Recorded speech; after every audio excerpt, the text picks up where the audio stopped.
اس کے قلوب سے، اس کے دل سے نکل جائے گی، اسلام کی عظمت نہیں رہے گی اس کے دل میں۔ اور جب امر بالمعروف اور نہی عن المنکر کو چھوڑ بیٹھے گی تو وحی کی برکات سے محروم ہو جائے گی۔ وحی یعنی قرآن کریم۔ جب امر بالمعروف نیکی کا حکم اور نہی عن المنکر برائیوں کو چھوڑ بیٹھے گی تو وحی کی برکات سے محروم ہو جائے گی۔ اور جب آپس میں گالی گلوچ کر اختیار کرے گی، آپس میں ایک دوسرے کو گالی بکے گی، چاہے مذاق میں ہو چاہے غصے میں ہو، تو اللہ جل شانہ کی نگاہ سے گر جائے گی۔ یہی خائنان ترقی قوم، اسلام اور ترقی مسلمین کے لیے ہر شخص کوشاں اور سعی ہے، لیکن جو اسباب اس کے لیے اختیار کیے جا رہے ہیں وہ تنزل کی طرف لے جانے والے ہیں۔ اگر در حقیقت تم اپنے رسول روح فدا صلی اللہ علیہ وسلم کو سچا رسول سمجھتے ہو، ان کی تعلیم کو سچی تعلیم سمجھتے ہو، تو پھر کیا وجہ ہے کہ جس چیز کو وہ سبب مرض بتا رہے ہیں، جن چیزوں کو وہ بیمار کی جڑ فرما رہے ہیں، وہی چیزیں تمہارے نزدیک سبب شفا و صحت قرار دی جا رہی ہے۔ نبی کریم صلی اللہ علیہ وسلم کا ارشاد ہے، کوئی شخص اس وقت تک مسلمان نہیں ہو سکتا جب تک کہ اس کی خواہش، اس کی تمام خواہشات اس دین کے تابع نہ ہو جائے جس کو میں لے کر آیا ہوں۔ لیکن تمہاری رائے ہے کہ مذہب کی آڑ کو بیچ سے ہٹا دیا جائے تاکہ ہم بھی دیگر قوم کی طرح ترقی کر سکیں۔ کہتے ہیں کچھ لوگ یار ہمارا مذہب کے سمے تو کچھ نہیں، زکوٰۃ نکالنی پڑے ہماری، اس سے تو غیر مسلم ٹھیک ہے، ان کا مال بکرا جمع ہو رہا، ہمارے مال کی جگہ نکالنی پڑ رہی، تو یہ کیا ہے؟ لیکن ہم کیا کہتے ہیں کہ بھائی اس سے تو ہندو ٹھیک تھے، جو مسلمان کے گھر میں ہی پیدا نہ ہوتے، مال تو ملتا، مال تو جمع ہوتا، تو ایسا کہنا کیا ہے؟ لیکن تمہاری رائے ہے کہ مذہب کی آڑ کو بیچ سے ہٹا دیا جائے کہ تاکہ ہم بھی دیگر قوم کی طرح، جس طریقے سے دیگر قوم ترقی کر رہی ہم بھی کریں۔ اللہ جل جلالہ کا ارشاد ہے، جو شخص آخرت کی کھیتی کا طالب ہو ہم اس کی کھیتی میں ترقی دیں گے، اور جو دنیا کی کھیتی کا طالب ہو ہم اس کو کچھ دنیا دے دیں گے اور آخرت میں اس کا کچھ حصہ نہیں۔ جو شخص آخرت کی کھیتی کا طالب ہو یعنی آخرت کو طلب کرنا چاہ رہا ہے کہ مجھے آخرت مل جائے، تو ہم اللہ تعالیٰ اس کو کیا کریں؟ اس کی کھیتی میں ترقی دیں گے، یعنی اس کو دنیا بھی دیں گے اور آخرت بھی دونوں دیں گے۔ اور جو دنیا کی کھیتی کا طالب ہو کہ بس مجھے دنیا میں مل جائے گا، بعد مرنے کے بعد کس نے دیکھا، تو ہم اس کو کچھ دنیا دیں گے لیکن آخرت میں اس کا کچھ حصہ نہیں۔ حدیث میں آیا ہے کہ جو مسلمان آخرت کو اپنا نصب العین بنا لیتا ہے، یعنی اپنا مقصد کیا ہے؟ آخرت بناتے ہیں، بس میری جو تیاری ہے آخرت ہے، اللہ جل شانہ اس کے دل کو غنی فرما دیتے ہیں، مالدار فرما دیتے ہیں، اور دنیا ذلیل ہو کر اس کے پاس آتی ہے، خود بخود ذلیل ہو کر آئے گی۔ اور جو شخص دنیا کو اپنا نصب العین قرار دیتا ہے کہ دنیا کو اپنا مقصد سمجھتا ہے کہ جو کچھ بھی ہے دنیا میں ہے، پریشانیوں میں مبتلا ہوتا ہے، اور دنیا میں سے جتنا حصہ مقدر ہو چکا ہے اس سے زیادہ ملتا ہی نہیں۔ نبی کریم صلی اللہ علیہ وسلم نے اس آیت پاک کو تلاوت فرما کر ارشاد فرمایا کہ اللہ جل شانہ کا ارشاد ہے کہ اے ابن آدم تو میری عبادت کے لیے فارغ ہو جا، کہ تو کیا ہے؟ میری عبادت کے لیے نماز، روزہ، تلاوت، زکوٰۃ سب کے لیے فارغ ہو جا۔ اگر تو یہ کام کرنے والا بن گیا تو تیرے سینوں کو تفکرات، فکروں سے خالی کر دوں گا، یعنی تیرے اوپر جو غم سوار ہے، فکر سوار ہے، یہ سب ہٹا دوں گا، لیکن شرط یہ ہے کہ تو میری عبادت کے لیے وقت نکال، میری عبادت کر، نماز کے وقت پڑھ، روزہ رکھ، حج کر، تلاوت کر، ساری جو اسلام کی بنیادیں ہیں ان کو پورا کر، اور تیرے فقر کو ہٹا دوں گا، تیری فقیری جو ہے، جو تو فقیری سے اس کو ہٹا دوں گا۔ اور اگر تو ایسا نہیں کرنے کا تو کیا کہیں؟ ورنہ تیرے دل میں سینکڑوں طرح کے مشاغل بھر دوں گا، اور ایسے بھر دوں گا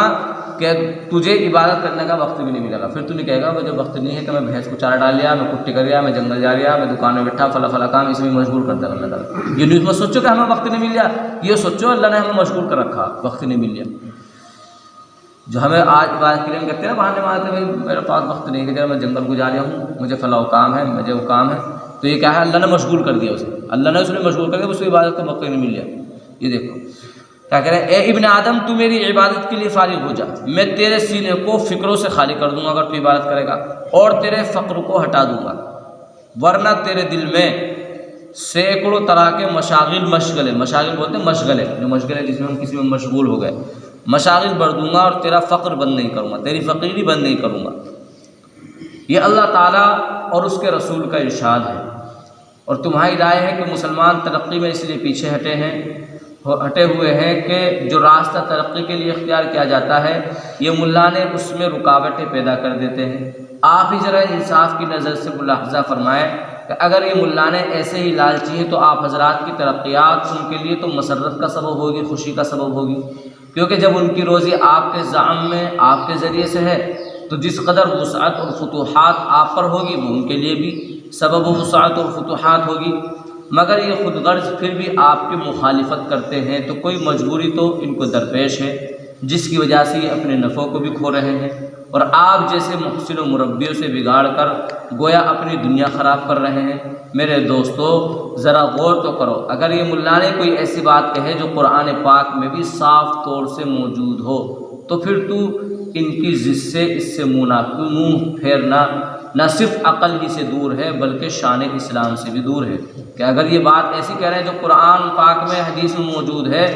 تو پھر تو ان کی ضد سے اس سے منہ پھیرنا نہ صرف عقل ہی سے دور ہے بلکہ شان اسلام سے بھی دور ہے۔ یہ ملا نے خواہ کتنے ہی نااہل ہوں مگر جب کہ صریح ارشاد باری عز اسمہ آپ کے سامنے کھلے کھلے ارشاد نبی کریم صلی اللہ علیہ وسلم آپ تک پہنچا رہے ہوں تو آپ پر ان ارشادات کی تعمیل فرض ہے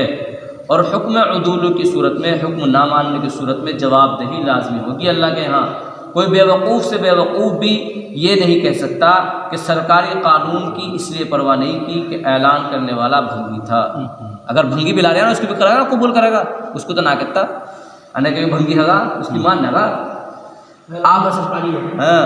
آپ حضرات یہ نہ فرمائیں کہ مولوی جو دینی کاموں کے لیے مخصوص ہونے کا دعویٰ کرتے ہیں ہمیشہ دنیا سے سوال کرتے ہیں، اس لیے کہ میرا جہاں تک خیال یہ ہے حقیقی مولوی اپنی ذات کے لیے شاید ہی کبھی سوال کرے، بلکہ جس قدر بھی وہ اللہ کی عبادت میں منہمک ہے اسی قدر استغنا سے ہدیہ بھی قبول فرماتے ہیں۔ البتہ کسی دینی کام کے لیے سوال کرنے میں انشاءاللہ وہ اس سے زیادہ ماجور ہے جتنا اپنے لیے سوال نہ کرنے میں۔ ایک عام اشکال یہ کیا جاتا ہے کہ دین محمدی صلی اللہ علیہ وسلم میں رہبانیت کی تعلیم نہیں، اس میں دین و دنیا دونوں کو ساتھ رکھا گیا ہے۔ ارشاد باری عز اسمہ ہے ربنا آتنا فی الدنیا حسنہ وفی الآخرۃ حسنہ وقنا عذاب النار، اور اس آیت شریفہ پر بہت زور دیا جاتا ہے۔ گویا تمام قرآن پاک میں عمل کے لیے یہی ایک آیت نازل ہوئی ہے، لیکن اول تو آیت شریفہ کی تفسیر راسخین فی العلم سے معلوم کرنے کی ضرورت تھی، اور اسی وجہ سے علماء کا ارشاد ہے کہ صرف لفظی ترجمہ دیکھ کر اپنے کو عالم قرآن سمجھ لینا جہالت ہے۔ صحابہ کرام اور علماء تابعین سے جو آیت کی تفسیر منقول ہے وہ حسب ذیل ہے۔ حضرت قتادہ رضی اللہ تعالیٰ عنہ سے مروی ہے کہ دنیا کی بھلائی سے مراد عافیت اور بقدر کفایت روزی ہے۔ حضرت علی کرم اللہ وجہہ سے منقول ہے کہ اس سے صالح بیوی مراد ہے۔ حضرت حسن بصری رحمۃ اللہ علیہ سے مروی ہے کہ اس سے مراد علم اور عبادت ہے۔ سدی رحمۃ اللہ علیہ سے منقول ہے کہ پاک مال مراد ہے۔ حضرت ابن عمر رضی اللہ تعالیٰ عنہ سے مروی ہے کہ نیک اولاد اور خلقت کی تعریف مراد ہے۔ جعفر رضی اللہ تعالیٰ عنہ سے منقول ہے کہ صحت اور روزی کا کافی ہونا اور اللہ کے پاک کلام کا سمجھنا، دشمنوں پر فتح اور صالحین کی صحبت مراد ہے۔ دوسرے یہ کہ اگر ہر قسم کی دنیا کی ترقی مراد ہو جیسا کہ میرا بھی چاہتا ہے تب بھی اس میں اللہ تعالیٰ سے دعا کا ذکر ہے، نہ کہ اس کی تحصیل میں انہماک اور مشغولی کا، اور اللہ تعالیٰ سے مانگنا خواہ ٹوٹے ہوئے جوتے کی اصلاح ہی کیوں نہ ہو، یہ خود دین ہے۔ تیسرے کہ دنیا کے حاصل کرنے کو، اس کے کمانے کو کون منع کرتا ہے؟ یقیناً حاصل کیجئے، خوب کمائے اور بہت شوق سے حاصل کیجئے۔ ہم لوگوں کی ہرگز یہ غرض نہیں ہے کہ خدا نخواستہ آپ دنیا جیسی متنعم مقصود چیز کو چھوڑے۔